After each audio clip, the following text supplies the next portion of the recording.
So, Patrick, kicking off with our midlife muddle habits episode, I want to begin with all the stats that we see chucked at us that good habits not only improve the quality of your life, but if you've got them in place by midlife, they don't only help you improve the quality of your midlife and beyond, but actually what the stats are now saying that they can actually impact how long we live.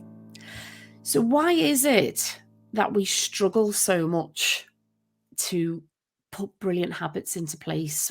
Why is it? Or you get the other extreme of people going completely crazy and trying to become a whole new person in their midlife, which gets on people's nerves. Yeah, no, that's a really good question. Obviously, there are certain habits we find quite easy to do and to stick to, and others difficult. And I think it's because we're all just very, very different. Yeah. And when you're going through midlife, you can sometimes have, let's say, some sort of significant event, some watershed moment. It might be a birthday, it might be your 40th birthday or your 50th birthday, and you almost get a wake up call, and you think, it sort of hits you, doesn't it? You're in midlife. There are things about your life that you think need fixing or so on, and you think, oh wow, I've got to start changing. But for others, there isn't that sort of light bulb moment, is there? And they carry on through their life quite happy with their lot, and decide that actually they're just going to go with the flow and see what life throws at them, and they don't consciously try to say, right, I've got to improve this, get better at that, for whatever reason. I think I'm one of the former camp rather than the latter camp. I've had a couple of wake-up calls in my life where I've thought, no, I've got to change my ways a bit. I've got to start doing some things which are good for me, either mentally or physically, or good for the people that surround me, good for you, good for my friends, good for my family. It's a difficult one. I don't know if there's a sort of right or wrong answer as to why people going through their life sometimes stick their head in the sand, or as opposed to carpe diem and grasp the situation. I know. I think it's a brilliant example of a life model, but especially a midlife model around habits and what we should be doing and what we can't be asked to do and what we want to just go, stop telling me what to do. But actually in our own minds, we know we should be doing it for our own. But as we hit those milestone ages of 40, 50, 60, it comes so quickly. It comes around so quickly, as everyone will recognize. But I would defy anybody to not have that moment to go, shit, I really need to do something now. I really need to make a change. I really need to start listening to people who are actually saying you need to make small changes and they can make a big impact. And I think for people to make a change, I think sometimes it can just be really overwhelming, and there's a bit of ego in there. I mean, I know I feel a bit like that, when we started as a Pilates class or a yoga, and I wasn't very good at it. And especially when you hit a certain point in your life, you're like, oh, I'm gonna have to go to the back of the class. There's all these blockages and ego that comes into play, and also we're also just set in our ways by midlife as well. If we haven't already established good habits, to make big changes in midlife is difficult without, like you say, the warning signs. Maybe there's been a health issue or whatever to kick you in the backside and make a change. Yeah. But they don't have to be. The interesting thing is that they don't have to be big changes, do they? And a couple of minutes ago, you used the term small improvements. So I think that one of the issues in midlife is that because you've had a few decades of your life, you do think, wow, I've got to make a massive change. I'm overweight, so I've got to totally change my lifestyle, or whatever the issue is at hand, you might think it's a big change. And I remember, and I'm going to tell a cycling story because I'm a keen cyclist, but in the James Clear book, Atomic Habits, in his introduction, he starts that book by giving the example of British cycling, who back in 2003 were absolutely nowhere on the international scene. And then they hired David Brailsford, and they came up with this idea of it's called the aggregation of marginal gains, which basically means that if you add up lots and lots and lots of really small improvements, then together that can make a massive change. Mm. So British Cycling went around looking for the small, for a large number of the smallest improvements. Anything that taken individually, people would have laughed at. The way that the shoes buckle up, the shape of the front of the bike, the shape of the helmet, the weight and the nutrition of the cyclist. Lots and lots and lots of little things. And in the end, we all know what happened. Between 2007 and 2017, British cyclists won, I think, the Tour de France 5 times and won tons of gold medals and that sort of thing. Yeah, no one would touch them, would they, for sponsorship or anything? They were That's right. really looked down on. Yeah, and they went from zero to heroes. Yeah. And this terminology, it probably existed before but British Cycling brought to the fore this idea that you can aggregate lots and lots of little tiny changes and make a big difference. Mm. And James Clear refers to this in his book, Atomic Habits. And throughout the book, he's always reinforcing. To be honest, I read the introduction. Yeah, I was going to fill you up on that. I was about to say, have you actually finished it? It's been by your bed about 2 years. I have dipped into it many, many times, but it's not one of those books that you open and you read cover to cover. So it is one of those ones where you can dip into. Yes. But that theme goes through the whole thing. That we're talking about small little things, which make a big difference, but they're small. Getting more sleep, for example, sleeping better. People talk about drinking water, although I know that there's a view that we're being told to drink too much water. But little lifestyle changes like that are examples of good habits to start. Yeah, I mean, and again, when we hit midlife, I think we do. I'm going to go with the camp of who want to make changes, who still have their glass of wine, but just don't feel guilty about it. But just be a bit more self-aware, and that's kind of that's my example of. I don't call it a bad habit, but it is one that I'm conscious of, but I'm also conscious that I don't want to feel guilty whenever I have a glass of wine. But I think the key to some of it, and this is what I've learned when I've been beating myself up about stuff, and what I've read is about how, you can't just leap to becoming a new person, especially in midlife. You can't just become somebody that you're not. Any habit change that you want to make has got to complement you and your lifestyle and the people around you. And I do often think that most of us are doing okay. It's just we can always improve. But to improve, you do need to just start. Like, what is it?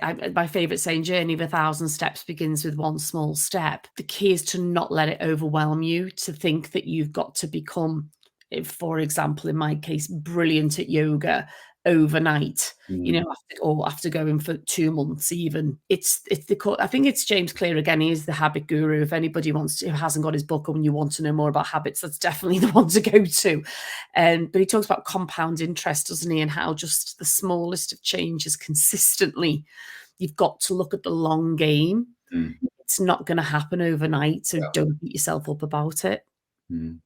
I mean, you were holding up your. I don't have a glass of red wine. I've here. Snooze, you lose. No, I finished mine earlier on. This is one good example of what we've tried to do. We're quite conscious as to how much alcohol we drink, and we should be drinking less. But we enjoy having a drink. But we read so much about actually the most healthy thing to do is not to drink at all. But if you pull back from that, because neither of us have ever said we're going to go teetotal permanently, even though a lot of people do. But if you pull back from that and say, well, what good habits can we get into to try to address how much alcohol we drink?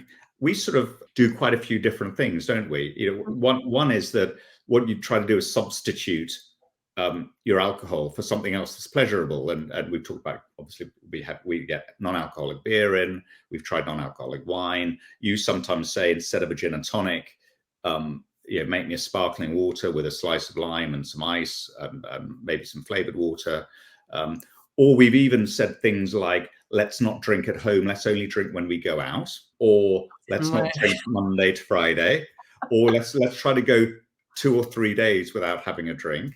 And Yeah. all of those things are little things that we've tried, and we sort of mix up and mix and match to try Yeah. to. We're doing it in a mindful way, aren't we? We're ever conscious of making sure that when it comes to alcohol, we're trying to stay as sort of controlled and healthy as we Yeah. can. I think the key also as well is to know what the triggers are too. So another example is it's always great for me if if the wine we have in has got corkscrews in as opposed to screw top, Oh, yeah, yeah, because yeah. it gives you that opportunity to pause and just go, "Do I actually need this right now?" And often, I'll be honest, I have put it back and gone, because I've got a bit stressed or Mm. certain foods trigger me because I got, like chocolate or a dessert or something, or, a little bit of tapas or something if we've made, or I'm cooking. It sounds like I just want wine all the time, but there are definite triggers. And it's knowing those triggers, isn't it? And making sure, like you've just said, you've got to create the environment to create the pause. And the ultimate thing really would be for us to just not buy it. That's the ultimate. So I'm honing in on wine, but you can apply these tips and tricks to certain foods, Mm. unhealthy snacks. The ultimate thing is to just not buy them. Don't create the trigger. Don't do or the trigger might be there, sorry, but just don't create the opportunity to just go and grab the unhealthy snack or the wine or whatever it is. But likewise, you can do the opposite. And actually, if you want to, for example, create a good, so that's what we'll dip in and out of good habits and bad habits. But I think when we talk about habits, we instinctively talk about getting rid of bad habits, don't we? And we've made a couple of little suggestions there of what you can do in terms of eliminating seeing them or having them in your environment. But likewise, if you want to create a good habit, and that's what you've just triggered me by seeing your guitars behind you, is actually maybe not hang them on the wall because you don't play them as much as you should, but maybe lay it out on your office desk or put it in the living room or put it in, somewhere where you're actually going to then pick it up.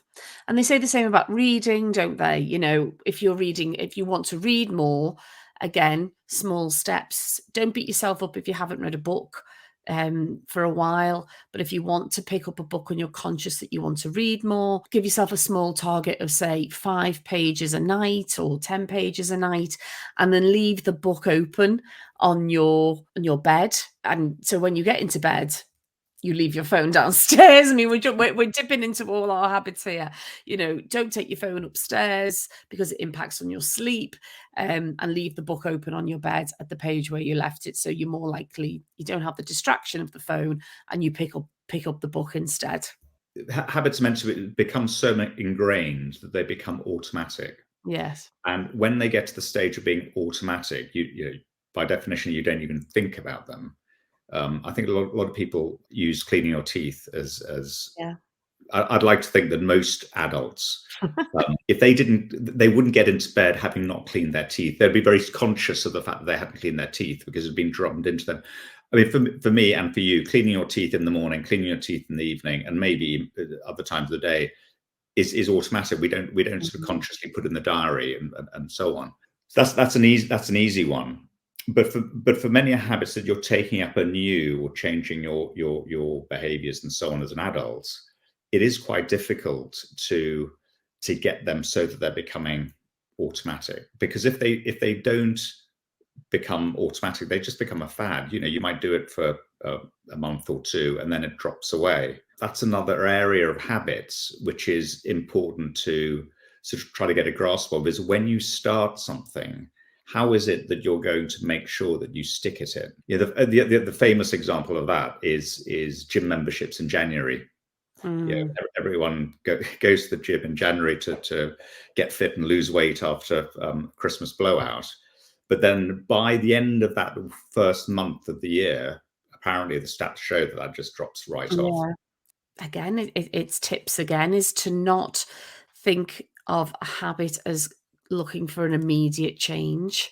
You can't go in to creating a new it's all about benefiting your whole life, isn't it? It's the long run, isn't it? It's It's the the it's the long long game. It's the long game. Yeah, so on the long game point, I think if we tell ourselves it's the long game, it should make it easier. It should do, because any habits that we want to introduce, like I said earlier, need to almost form part of our identity. They need to enhance what we've already got, as opposed to thinking we've got to create this whole new person who, to be honest, by our midlife, we're just not going to become, are we? And if you are trying to become somebody new, that brings a whole different ball game of complexity. Um, so I think thinking about it in the long term, I just think think of it as a route towards becoming the ideal person you want to be, or that quote that I talked about with David Bowie, it's becoming the person you've always meant to be. But think, yeah, like you say, it's compound interest, it's small steps, but anything you put in place now, think of it as benefiting you 3, 4, 5, 6, 7, 8, 9 weeks, months down the line. And it's but that's why the gym memberships fall off, because people go with just thinking, right, I need to lose a stone by the end of January. Oh, I haven't lost a stone. It's not working. Forget it. Can't be bothered, because it's too painful, because they want to see, people want to see instant results, don't they? Mm. And for me, I've dipped in and out of gyms for years, absolutely years, and I've been guilty of that. Being guilty of, oh, it's not working. Like, too busy in life, it's not a priority. So for me, when I had to tackle my back issue, that was my trigger for me. I hit midlife and I thought, you know what? I'm still in agony with my back. I've had this all my life. It's only going to get worse. It's not going to get better if I don't tackle this now. I touched on this in the last episode. So what I knew I needed to do was to create a life habit change. I knew that that's what I needed to do. I knew that I wasn't just going to fix my back by having some physiotherapy sessions, which I've had again a million times. I knew I wasn't going to fix my back by going on the treadmill twice a week or walking the dogs. I've done it. It doesn't work. You've got to be consistent. And the strongest my back has ever been is now, even though I can feel it when I'm sitting talking on this podcast, I can now cope with it. And the reason it's the strongest it's ever been is because I've been consistent, and I've now made yoga stroke Pilates a non-negotiable during my week. And that was a real mindset shift. I had to put myself first. And I think certainly for women, I'm going to throw it out there, than men, I think that's a real hurdle that we have to overcome when we hit midlife, because regardless of what's already going on in our life with families and careers and parents and whatever, I do think most of us have spent, certainly of my generation, most of our lives not putting ourselves first. And that for me was a big mindset shift that I had to work on. It wasn't just, right, I'm going to go to yoga and Pilates twice or 3 times a week or whatever it is. It was, no, Michelle, you have to do this for you. You have to do this for you. And I have to repeat that. I still have to repeat it when I don't really feel like going. There are those breakthrough moments, but you do have to have that mindset of, it's about me now. Yours is a great case in point, because I can see the improvements with you and going to your classes and so on, and keeping it up, and the benefits it's showing. But you had a why, didn't you? So you were saying, I've got to start doing this because you could articulate why you needed to start doing this. And I think that's another little tip for all of us. If you take, I mean, our kids are grown up and don't live with us anymore. But if you take a slightly younger family, let's say, or a couple of people, sharing what you're doing with your kids, I'm going to start doing this, or I'm going to stop doing that. And if you're able to explain why you're doing that, I think and they understand and support you, you get that encouragement as well that comes back. And that encouragement is very, very important. It is important for the sticking it, because you're putting your new habit that you're trying to stop or trying to start. You're explaining it, and in a way, I mean, we haven't talked about accountability, but it helps with that start of accountability. Hold that thought. But one other thing that's just popped into my mind. I remember we were I've forgotten who it is that you've listened to who's talked about, if you want to go and run a marathon, the first thing you've got to do is to put your shoes on, learn to put your shoes on. A sort of similar thing to that with your gym membership and going to do your yoga and Pilates classes. The first thing and the easy thing for you to do is actually book a session. And you can do that from the comfort of your home. That doesn't involve any effort. But the moment you've done that, there's a little commitment there, isn't there? Mm. There's a commitment there to say, well, at Yeah. Tuesday at 10 a.m., I'm going to go. It's not just about the habit, it's about the systems and the processes. So most Sundays we go on and we go, right, let's plan our week, don't we? What we got, what's going on this week? We'll get the diaries out. And one of the first things we do is we look and we go, right, what are we going to do? Which classes are we doing this week? And that's about the system of having a habit with the system and the process to make you do the habit. And so that's what's important, as well as the to make you accountable. The ultimate aim is that you're accountable to yourself and not to anybody else. But if it helps you, if you're not used to putting yourself first, one of the things reasons I needed to do it. Yeah, it was for me, but I was just making everybody else miserable. We couldn't just sit down and watch a film, could we, without me having to sort the way I was sitting out. Instinctive. Anyone who's got chronic pain will understand how it impacts you mentally. That ultimately has a ripple effect on those who you live with and those around you, even though people can't see it. And that's another frustration. So if you're struggling to do it for you, ultimately that's the goal. Do it for you. But if you can't do it for you, start by thinking, if I make a change, if this benefits me, it was going to benefit those who I love and those who I live with. And I think that was definitely part of it for me too. That was definitely in the mix.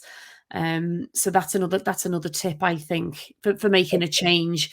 And also, I just want to make it clear that we've used yoga and Pilates as just an example. And I didn't go to lose weight. Women all want to lose a few pounds or whatever. And yes, I do. And we can come on. We're going to do a nutrition and physical health. Maybe we should have kept that for then. But this is my world and my example. I wasn't doing it to lose weight. I wasn't doing it for instant gratification. Although you've seen me get really frustrated and teary after classes where I've just gone, I've struggled, haven't I, intermittently?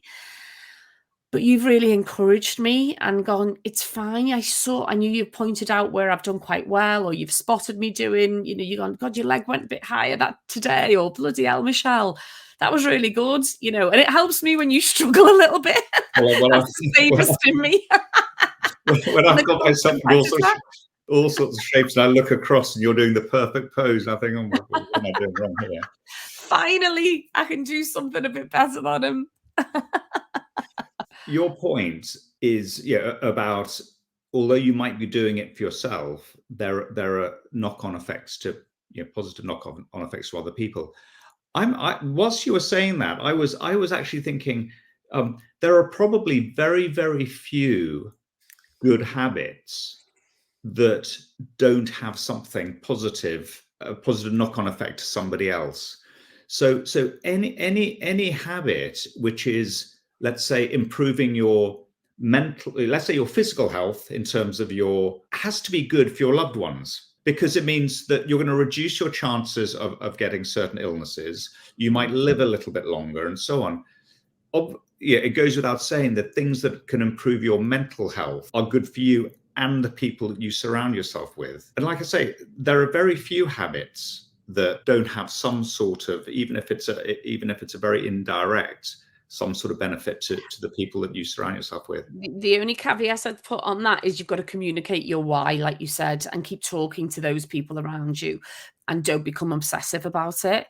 Because if you become obsessive about it and you're living with somebody who's obsessed about a particular habit, it can become really bloody irritating, especially if that other person, and we've been through a little bit of this, is struggling to get their own sort of life in order, for want of a better phrase. So again, I think between us, what's been really important is power of conversation, which we will we swear that we're going to introduce to every episode, because it definitely underpins so much. Me seeing you, for example, train for the Ironman in Barcelona that you were doing, the half Ironman, whatever it was, you know, you really had to up your game. I was really proud of you, but there were other days where I was just like, oh, shut up. You were proud when I did it. Yes, you were highly irritated with my training. Only because you were doing it's like mirror to me. Like, I know for a fact I'm never going to be able to do that. You know, maybe years ago I could have done something like that. But yeah, it made me get my backside in gear. But at the same time, I had to go through that slight irritation with you to like to go, Michelle, why are you getting irritated with Patrick? It's not his fault. Yeah. It's because I wasn't doing the stuff that I felt like I should be doing as well. Mm. But I do think there's also that. So you have to keep the lines of communication open. You do, and You know what I mean? Do I sound like a bad person saying that? No. And you have to stay sort of flexible. You can't be too rigid. If there are two of you, and this is picking up your point, it's very easy for one or both to get irritated with habits that one decides to start that then impacts arguably negatively against the other. Yeah, you need to keep those lines of communication open and come back to the why, keep talking. And if you are slightly irritated by it, then you have a conversation rather than just snapping or getting grumpy, you know, which we all have a habit of doing, especially us females in the midlife, which we haven't touched on menopause yet. But again, the whole, you know, that's probably, we are probably going to just do an episode on that. And habits very much come into that too, you know, in midlife, for both men and for women. But it's all in the mix, isn't it? You know, those changes that are happening in our bodies, we need to really observe, research, and do the research on what's good, what works, what doesn't, tuning into ourselves. And I think, you know, it's easy for me to say now I am in the habit of doing that, but it's not easy. It's not easy if you are, you know, really incredibly stressed, you're incredibly busy, you've got a lot going on in your life with parents, children, financial worries, all those things that still come and can be elevated in midlife. You know, we often talk about life getting easier in midlife, but sometimes and invariably it can become much harder. And to take that pause and really tune in on what's happening to your body, both for men and for women, we are changing. There's you know, that's the science, that's life. And it's so important to just find those moments to take those pauses and tune in and try and make those small changes that can have that ripple effect to make you feel better and impact those around you. We've talked about sort of being, I don't know the words we use, but being purposeful in terms of the habits that you're trying to form. You're doing it consciously. And the more consciously you can try to form a habit, the easier it is that when life's difficulties intervene, and let's be realistic, we can all come up with examples of where we say, well, you know, I started trying to do this, but then after a month, so and so happened, or this thing happened, and it fell away. But if you're, again, rather than beating yourself up and thinking, well, that's a complete disaster and I've failed, if you're sort of trying to do the habit consciously, that you're doing it within a busy life and things come and go. So when that thing intervenes, you know that actually it's a temporary intervention, and that when it goes away, you can pick it up again and start again. You know, some people talk about it being directional. So as long as you're heading in the right direction, there'll be ups and downs along that journey, but just try to stay in the right direction. I like visual imagery, and they say brick by brick by brick. Do one brick a day of the wall, you know, or 2 bricks a day, 3 bricks a day. Another day you'll do 1 brick, another day you'll do no bricks. But just if you can focus on just getting at least 1 brick added. But yeah, that happened to me with again, I'm coming back to my back, but my shoulder. Do you remember? I'd been doing my yoga, got into the habit, and then decided to wear my daughter's boots to a festival and fall over, basically. And broke your shoulder. Literally bust it, and it was the most pain I've ever been in my life, and it really got me down, because not only from the pain and the impact of that on our lifestyle, we were launching the podcast at the time and all that, and it got me down because I'd started to build the habit of going to my yoga and Pilates, and I did try and keep it up, but it was Mm, really, really difficult. But I did go back to it, and actually, yeah, it did massively set me back. But I tried to congratulate myself, and I think that's another thing we need to do. You say, rather than beat yourself up, but actually do the opposite and actually congratulate yourself. mm, Even in that example that you gave, put your shoes by the door to go for the run. Just getting your shoes by the door, then you get them on, then you go. Even if you walk half a 5K, it's the couch to 5K example, do the walk for a little bit, come back, it is, but congratulate yourself on the process. It's mm. not about the end game. It's about enjoying the process of it. And, And I and, and, think and that's reward what yourself. they say you get the dopamine hit, don't they? But really reward yourself. I mean, maybe not with like a a Mackey's or a, or a cream cake or something in No, that example. But you know what? Why not? Why not? If that makes you feel good and you can have a laugh about it, and that's your humor and that's your way, and you go, well, you know what? I've just done a 5K or whatever I've done. I can have those chips, or I can have again. There'll be people go, no, no, all the gurus, but if it makes you feel good and it helps you do it again the next day, then whatever works for you, don't change. Just make it part of who you are. we've talked about physical health, nutrition, eating, good habits like, but there are also more ethereal sort of things like, in the past, you and I have talked about procrastination Oh, yeah. as a bad. We've talked about good habits that we're trying to enforce, but there are bad habits. In fact, I'm doing a bad habit right now that I'm slouching. Yeah, I don't no. know, Sit have I up. gone down? I should actually be sitting like this. Now that's a bad habit of mine, slouching. Procrastination. What do you think about that? Do you think that something like, if you take procrastination, would you say that that's a more difficult habit to, or are there techniques and tips to deal with procrastination? Procrastinating. Oh, that's a really good one, because I think a lot of us are guilty of it. But I think the main reason, and I liked it when I looked it up, was that procrastination actually isn't being lazy. It's bit of a form of anxiety that you either feel overwhelmed, or you have some by the project, or you have some self-doubt around the project. I mean, the amount of times I've procrastinated over my podcast, when I just have days when I just don't feel on it. Again, this midlife, it can apply to probably a lot of people around self-doubt, but certainly with me and my mental health and the stuff I've sort of retrained myself to do is to avoid it has led to some avoidance, and I have to consciously work on not avoiding things and say, Michelle, you can do this. Just do it. It doesn't have to, it's never going to be perfect. It doesn't have to be perfect. Just get it done, get it out, press send, and people will think of it what they will. People will listen or they won't.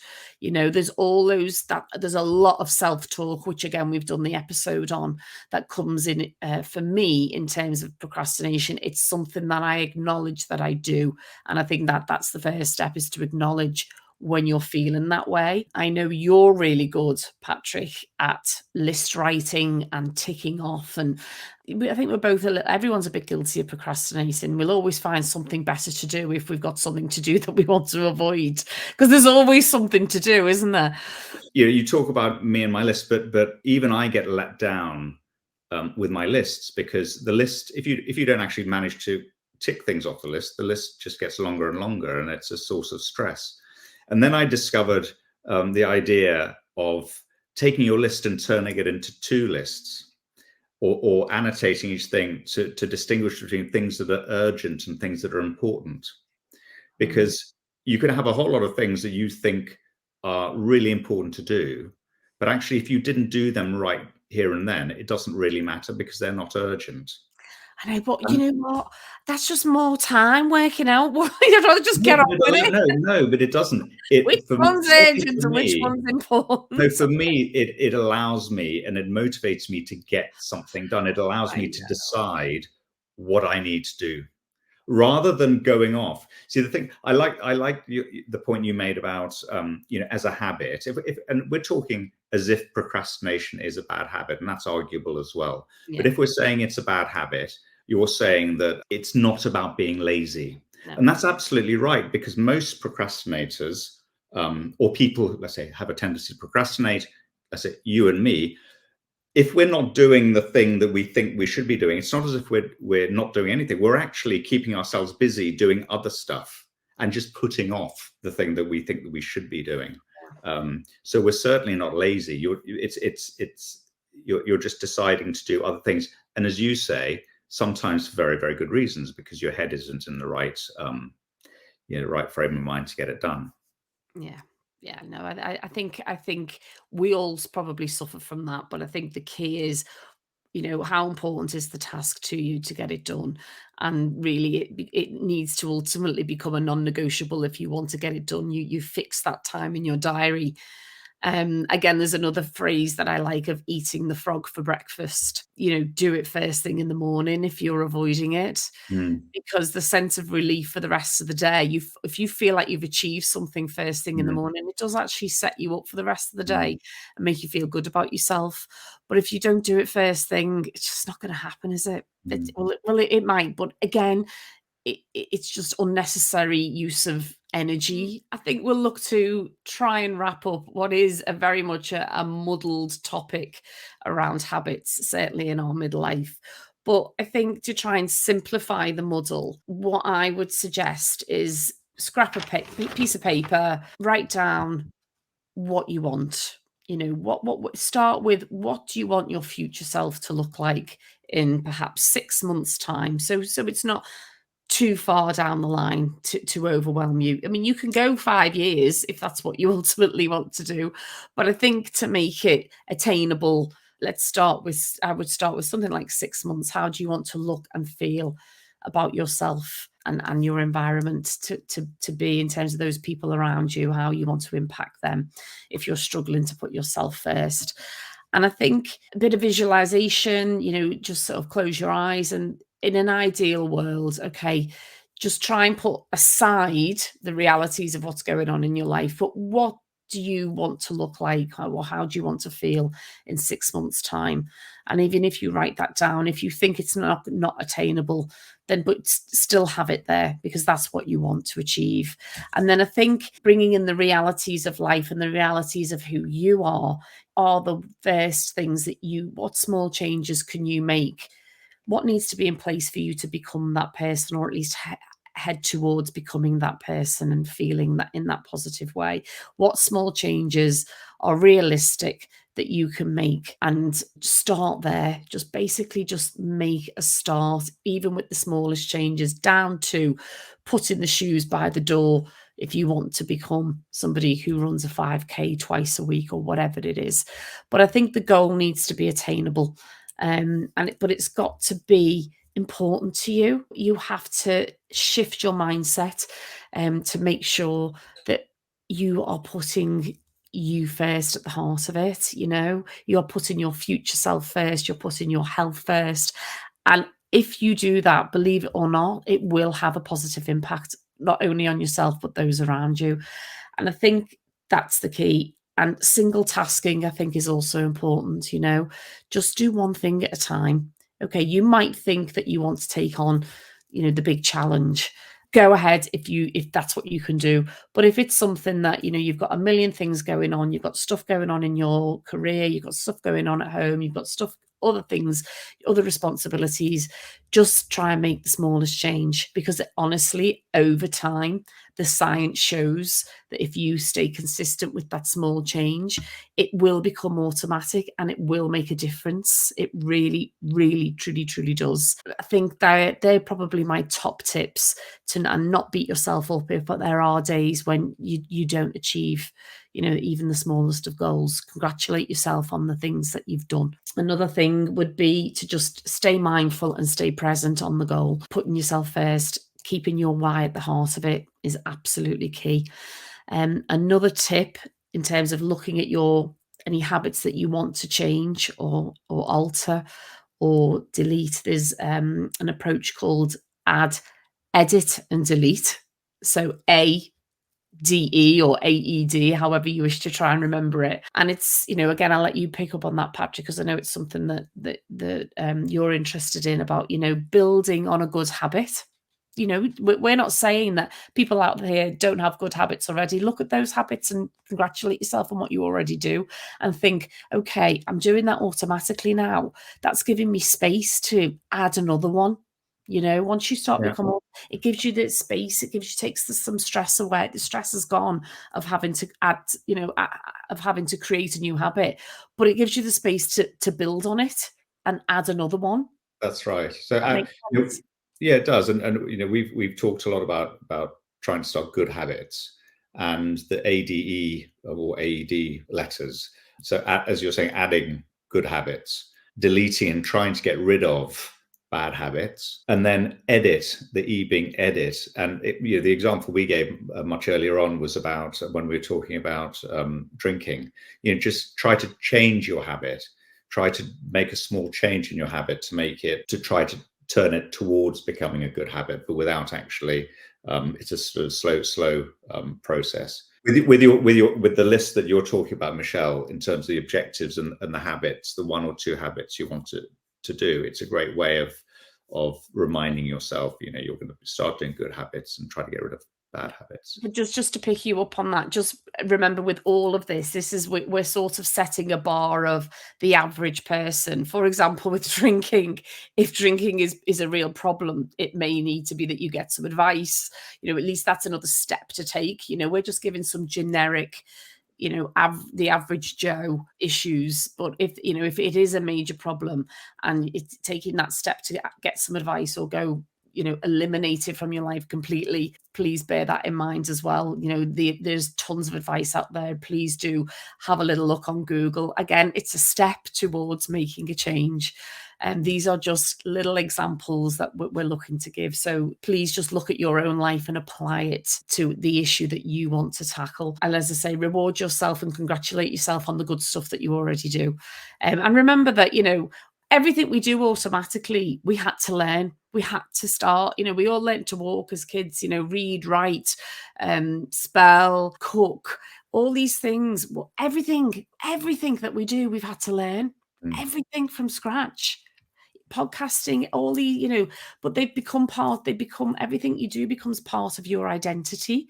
So I think the key is to, what do you want your future self to look like? So what can you do now to make that change? But certainly in midlife, remember, that a lot of our habits are currently ingrained, but there is an opportunity now and a worthwhile why, because if it's certainly in relation to nutrition and physical health, will make a difference to the quality of your life in the future, and it might even extend it according to the stats. Absolutely. And I'll just add one thing to the add, delete, and edit point is also, once you've come up with that list, choose some people to share it with. Talk to your partner or your kids and let them know what your 6-month goal is and what your 1 or 2 habits that you would like to start doing or stop, or you'd like to stop. They'll be a great source of encouragement and so on. So sharing and talking about it is a good idea too. You may well inspire others. Again, we talk about with you when you did your Ironman. Okay, I wasn't quite getting up to do the Ironman, but it did make me make a step towards doing something for myself. I think I signed up for the coaching course or whatever it was I did. By the time you come back, I'd had time to think and thought, you know what, Michelle, I need to up my game here. There's something here that I've been procrastinating on because had some self-doubt around it and whatever. But it actually, you can inspire others if you make those changes. And don't forget, it's about the systems and processes that back up those changes as well. Look at your environment, look at your surroundings. get things out of cupboards, move things around, make things easier. You know, my breakfast in the morning, I've got all my little things lined up and it's easy. I've got my honey there, I've got my cinnamon there, I've got my seeds there, all in my little pots. And that helps me make sure that I get all that goodness into my cereal in the morning, you know, into my breakfast, and my fruits chopped and all this kind of stuff. Definitely, you know, you've got to create the system and the process to make anything to make your life easier so you can make those changes is key. All of it, though, requires time. All of it requires putting yourself at the heart of your own life. Even if it's just for 5 minutes, sit down and see what small change you can make to make the big difference in your life. Are we ending on that note? Well, we should end on that very positive note. I can't really add to it. Okay, fabulous. If you've enjoyed listening to our Talk On to Walk On podcast and you want to know more about our coaching, mentoring and talks offer, then go to our website, talkontowalkon.com. We would love to talk to you about how we can share our many life lessons so you, your team or your students can walk on in life with confidence. If you're listening to the audio version of our podcast, don't forget you can also watch full episodes and view highlights on our YouTube channel. Obviously, if you would like to sponsor our podcast, we would also love to hear from you. So let's connect, have a conversation, and you never know where it will lead.